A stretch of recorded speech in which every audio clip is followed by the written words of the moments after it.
में आप सबको जम्मू कश्मीर के तकदीर का फैसला करना है। आपको पता है कि दिल्ली में मोदी जी के नेतृत्व में 2014 में भारतीय जनता पार्टी की सरकार आई और मुझे राष्ट्रीय महामार्ग का मंत्री बनने का सौभाग्य मिला।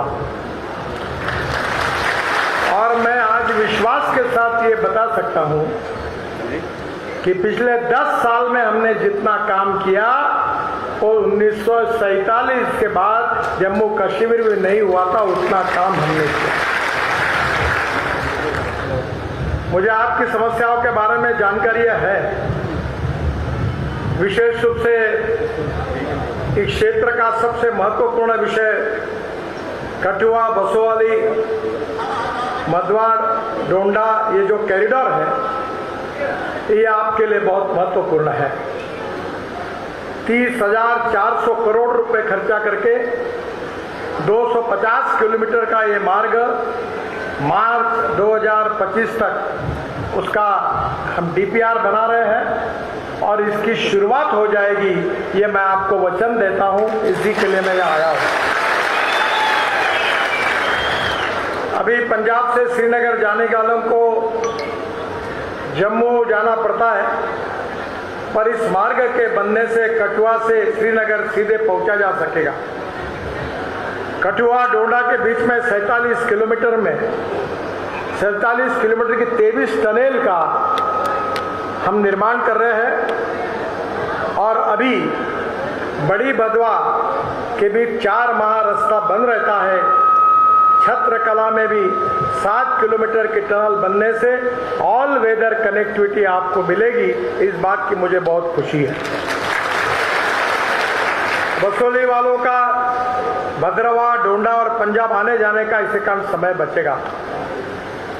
मैं आपको ये विश्वास दिलाना चाहता हूं कि सड़क और टनल के निर्माणों में हम जम्मू कश्मीर में 2 लाख करोड़ रुपए के काम कर रहे हैं और बड़े प्रमाण पर टनल बना रहे, रोड बना रहे और जिसके कारण हमने जम्मू कश्मीर की कनेक्टिविटी में काफी सुधार लाया है।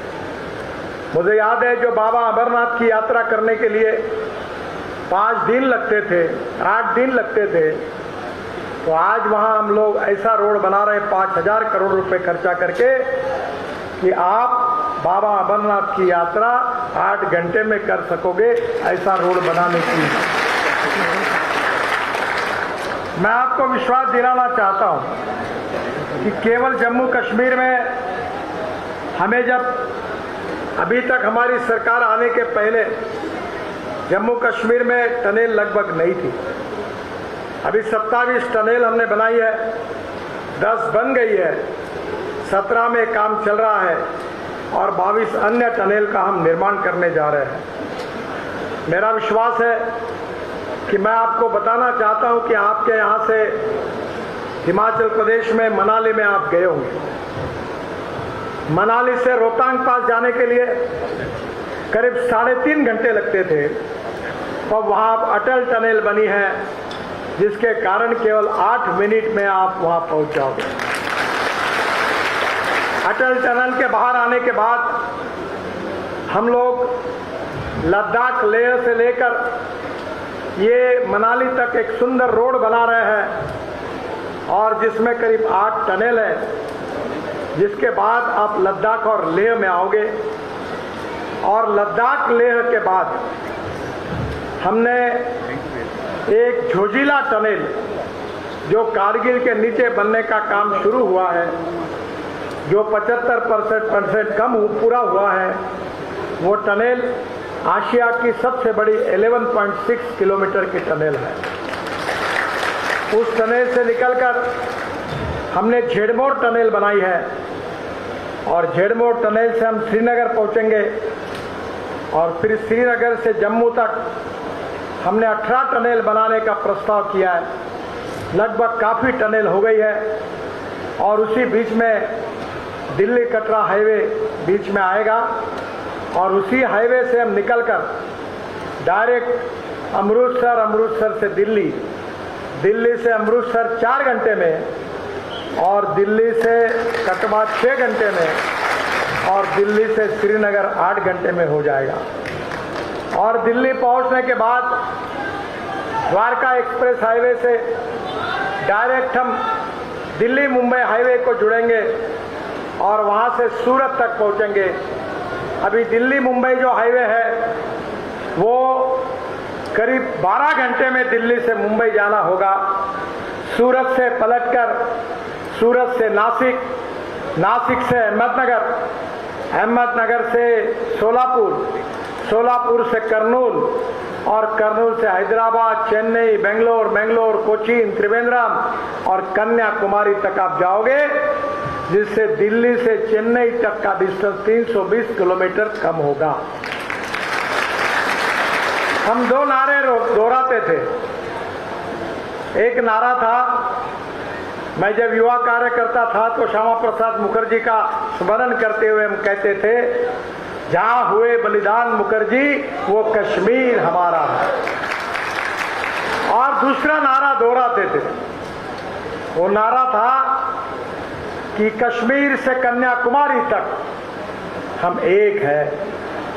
और आज मुझे खुशी हो रही है कि ये जो अटल टनल है मनाली से शुरू होगी तो कन्याकुमारी तक पूरे साउथ इंडिया को जोड़ने का काम होगा और सही अर्थ में देश में कनेक्टिविटी पूरी होगी।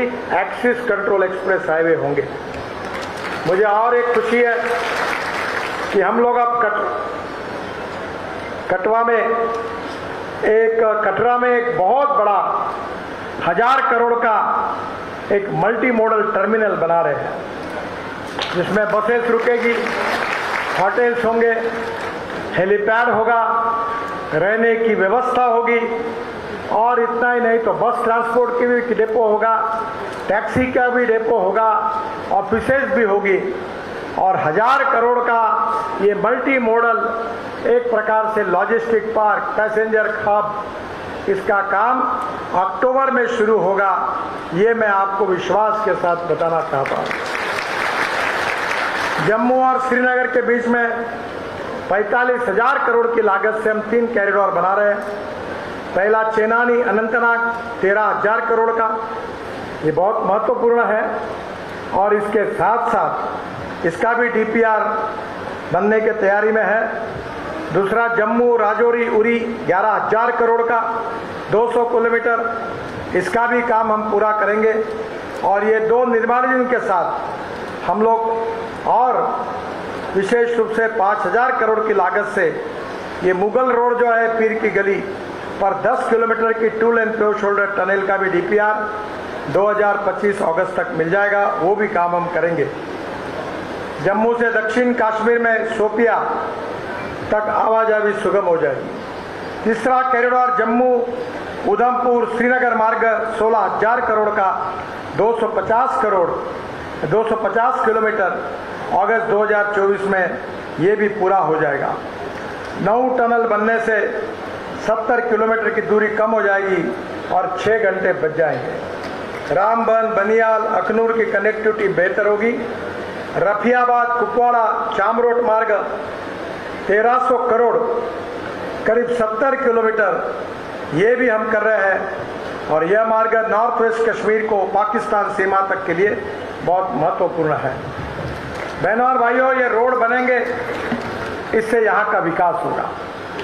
अगर इंडस्ट्री और उद्योग खोलने हैं तो 4 बातें जरूरी होती है। पानी चाहिए, बिजली चाहिए, रोड चाहिए और ये जो टेलीकम्युनिकेशन जो मोबाइल नेटवर्क चाहिए। अगर 4 चीजें होगी तो उद्योग आएंगे, और उद्योग आएंगे तो जम्मू कश्मीर के युवाओं के हाथों में काम मिलेगा, और काम मिलेगा तो यहाँ की गरीबी दूर हो जाएगी। हमने नरेंद्र मोदी जी के नेतृत्व में यह तय किया कि हम हिंदुस्तान को दुनिया की आर्थिक शक्ति बनाएंगे। आज हम 5वें नंबर पर है। हम हमारे देश को वर्ल्ड में 3रे नंबर पर आर्थिक शक्ति करके लेके जाएंगे।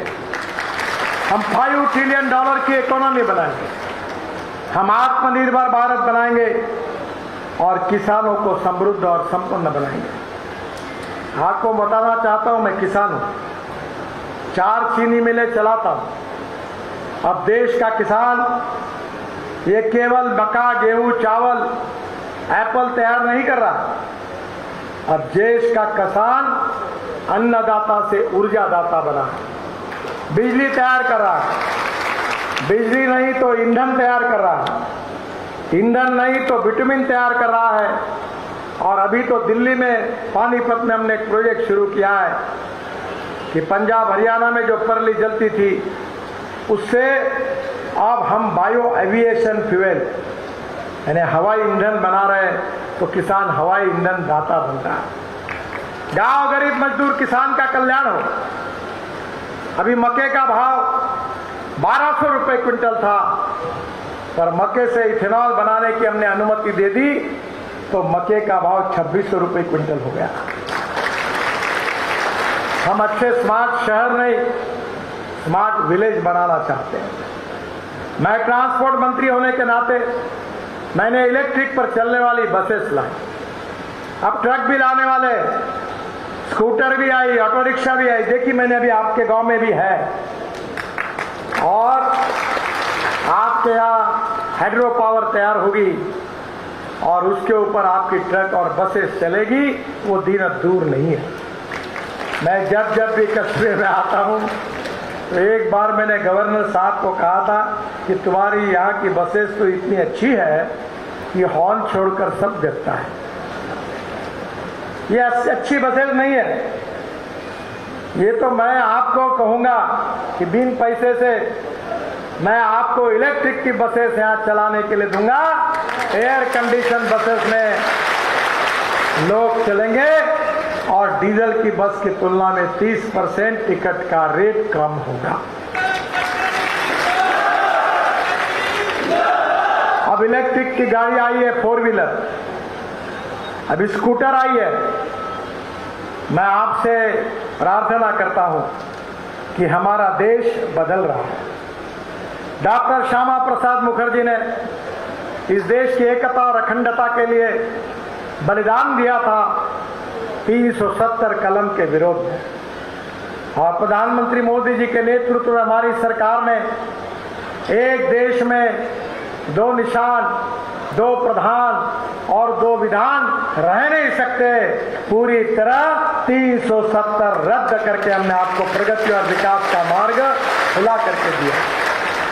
जय श्री राम। जम्मू कश्मीर में विधानसभा चुनावों के लिए चुनाव प्रचार जोरों पर है। सभी प्रत्याशी एड़ी चोटी का जोर लगा रहे हैं मतदाताओं को अपनी ओर लुभाने के लिए। और आज बसोली विधानसभा क्षेत्र में केंद्रीय सड़क परिवहन मंत्री नितिन गडकरी, ठाकुर दर्शन सिंह जो कि भाजपा के उम्मीदवार हैं बसोली से, उनके लिए चुनाव प्रचार करने यहां पर पहुंचे हुए थे। महानपुर में बड़ी जनसभा को संबोधित किया है केंद्रीय मंत्री नितिन गडकरी ने। हमारे साथ बातचीत करने के लिए मौजूद हैं ठाकुर दर्शन सिंह जो कि उम्मीदवार हैं भारतीय जनता पार्टी के बसोली विधानसभा क्षेत्र से। उनसे बात करते हैं। सर, किस तरह से चुनाव प्रचार चल रहा है और किस तरह से जनता का सहयोग मिल रहा है? मैं धन्यवाद करता हूं हमारे सड़क और राज्य परिवहन मंत्री श्री नितिन गडकरी जी का, कि जिन्होंने एक छोटा सा आग्रह के ऊपर उन्होंने आज महानपुर के अंदर आए और आज बहुत ही बड़ी जनसभा जहाँ पे हुई है। पूरे बसोली विधानसभा, हमारे 3 मंडल हैं, बनी अपना महानपुर का, धारमानपुर और बसोली मंडल से सारे जगह से लोग आए थे और भारी संख्या में हमारे युवा, महिला और बुजुर्ग सभी ने बढ़ चढ़ कर हिस्सा लिया और आज बहुत ही एक बड़ी भव्य रैली हुई। काफ़ी लंबे अरसे से आप भी चुनाव प्रचार में यहाँ पर जुटे हैं। किस तरह का सहयोग जो है जनता का आपको मिल रहा है? मैं जहाँ भी जा रहा हूँ सभी हमारे युवा साथियों का, मातृशक्ति का, सभी का, बुजुर्गों का बहुत ही स्नेह और प्यार मिल रहा है। और जहाँ जहाँ मैं जा रहा हूँ बहुत अच्छे प्रोग्राम हमारे हो रहे हैं और लोग बढ़कर चढ़कर इसमें हिस्सा ले रहे हैं। भाजपा के पहाड़ी जिला के अध्यक्ष भी हैं आप। इस इलाके से काफ़ी आप जो हैं परिचित हैं पूरे इलाके से। क्या अभी तक आपने विधानसभा क्षेत्र को पूरा घूम लिया? हाँ, हमने लगभग पूरा विधानसभा क्षेत्र कवर कर लिया है और थोड़े बहुत जो हमारे मोड़े बचे हैं उनको भी हम 2-3 दिन के अंदर पूरा कवर कर लेंगे। और सब जगह हमारा जाना हुआ, बड़ा ही लोगों का स्नेह, प्यार, आशीर्वाद मिल रहा है। आपके जो खिलाफ यहाँ पर इलेक्शन लड़ रहे हैं कांग्रेस के प्रत्याशी, वो आपकी पार्टी में पहले थे और काफ़ी लंबे अरसे से वो इस इलाके का यहाँ प्रतिनिधित्व कर रहे हैं। लगता है कि मुकाबला कर पाएंगे उनका? बसोली विधानसभा के लिए बड़े ही दुर्भाग्य की बात रही है कि 60 साल जिन्होंने यहाँ पे राज किया और 28 से 30 साल जो अभी इलेक्शन लड़ रहे हैं, इन्होंने यहाँ पे राज किया। ना तो यहाँ के वोटर हैं और ना यहाँ का उनका राशन कार्ड है, ना कोई यहाँ का उनका रिश्तेदारी है, लेकिन 28-30 साल उन्होंने हमारे लोगों को जातिवाद में बांटकर शहर गांव करके इस प्रकार की उन्होंने राजनीति की है और कोई भी विकास का काम नहीं किया है। विकास के काम रोकने का काम उन्होंने किया है, लेकिन विकास का काम कोई नहीं किया है। तो जिस तरह से आपने कहा, जिक्र किया कि बांटने का काम किया है, लगता है कि इस बार लोग नहीं बांटेंगे? हमारे लोग बहुत ही जागरूक हो चुके हैं और हमारे यहाँ कोई भी जात पात वाली बात नहीं है। हमारे कोई भी समाज के, हिंदू समाज हो, मुसलमान समाज हो, कोई भी समाज हो, सारे समाज एकजुट होकर मुझे अपना स्नेह आशीर्वाद दे रहे हैं और सब हम एकजुट होकर चल रहे हैं और हमारी पार्टी के सारे कार्यकर्ता वो भी एकजुट होकर काम कर रहे हैं। तो मेरा ऐसा उम्मीद है, भगवान माता रानी ने चाहा तो पूरे जम्मू कश्मीर में सबसे बड़ी जो जीत होगी हमारी बसोली विधानसभा की होगी।